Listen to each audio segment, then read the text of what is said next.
Pansit canton na lang natin pala niluto ko. Nagluto rin kami ng sinangag para sa almusal namin.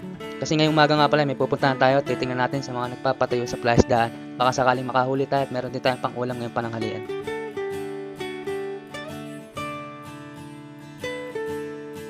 At ito nga sinisimulan ko na ang paglalakad ko para makapunta na din doon. At sa paglalakad ko ngayon nakita ko ang dalawang to. Si kumparing Arnel ko at saka bayaw ko sa pinsan. Shoutout sa inyong dalawa, Ariel at saka Arnel Tenorio. At tumambay muna ako sa kanila at nakapagkwento ko muna.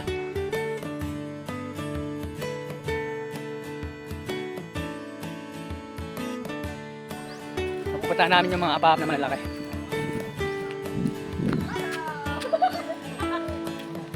Nakakita niyo ba? Ha? Nasaan? Ayun o. Ito mga kamok, sinabangan namin yung apahap na malaki.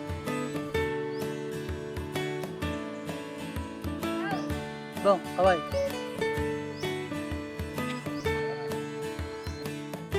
Napakagandang spot nito para sa mga namamaril. Tingnan nyo naman mga kamoks, napakadaming isda. Kaso yung mga isda rito hindi naman kinakain masyado.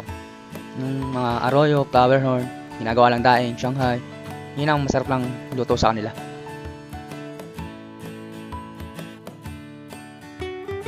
Tingnan nyo naman kung gaano karami. Siguro pag tapak mo dyan o tatalong ka dyan, baka matapakan mo sila sa sobrang dami. At dito may di inasang nagpakita sa aming napakalaki. Ang laki. Sarap barilin.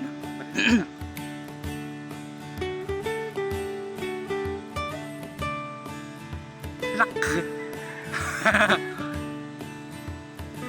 Baril nga dapat din.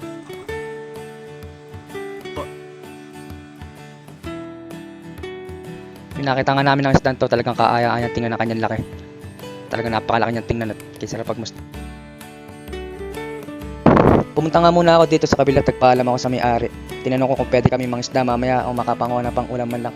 Pero pumayag naman siya, sabi niya sa amin, pwede naman daw lumusong basta makahuli lang daw sila na para sa kanila. Ganito nga pala sa lugar sa amin, pag meron nagpapatuyo, panigurado makakalibre ka ng ulam. Naalala ko pa nga yung mga bata pa kami, lalo na yung elementary kami. Or sa amin nagpatuyo at maraming ibon, ayun pinupunta na namin paniguradong may simaan at makakalibre kami ng maraming ulam at tinitinda pa namin yung iba. Para meron din kami pambaon at panggastos sa mga project sa school. Para meron din kami pambigay kila nanay at tatay para pangdagdag gastos sa bahay din nun. Kung kaya minsan, hindi na kami pumapasok ng umaga. Sasabihin sa amin ng teacher namin, kaya pala hindi kayo pumasok ng isda na pala kayo. Kaya sinasabi sa teacher namin na, ma'am, di po kami nakapasok kasi wala po kami panggastos ngayong araw, kaya tutulungan ko muna sila nanay.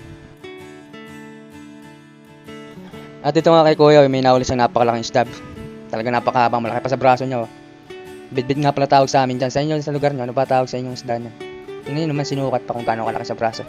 Talagang lumalagpas sa kanya.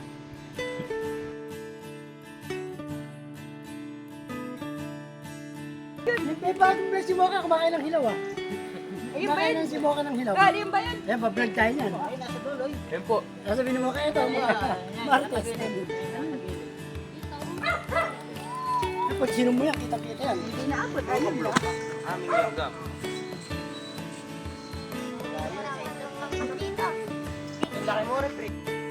At ito nga lumusong ako para tulungan sila kuya magkayat ng lambat.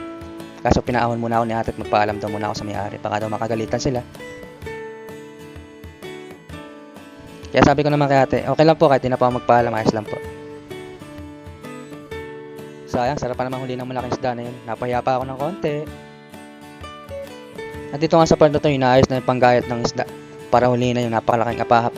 Nilalatag na nila lambat para ikulong na ron yung apahap na malaki. Oo.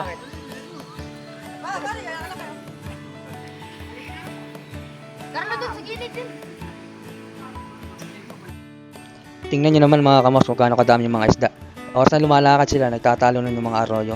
Siguro pag ikaw lumusong dyan, matatapakan mo. Napakasakit din pala nila makatinik pag natapakan mo sila. Talagang magsusugat yung paa mo. Minsan, napapasukan ng putik, magnanana, mamamaga. Minsan, lalakad ka na lang, pahika-hika.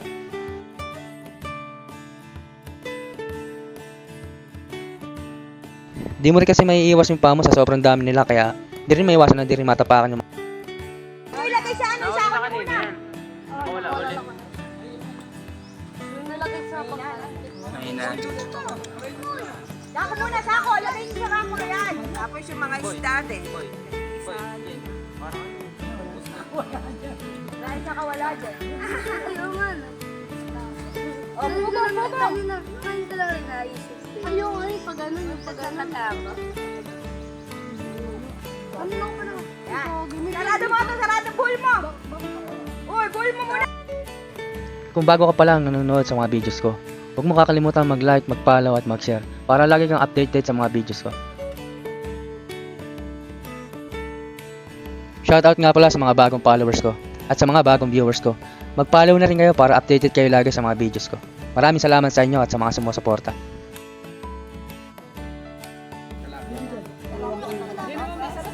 Paano mga kamoks? Hanggang dito na lang. Salamat. Hanggang sa muli.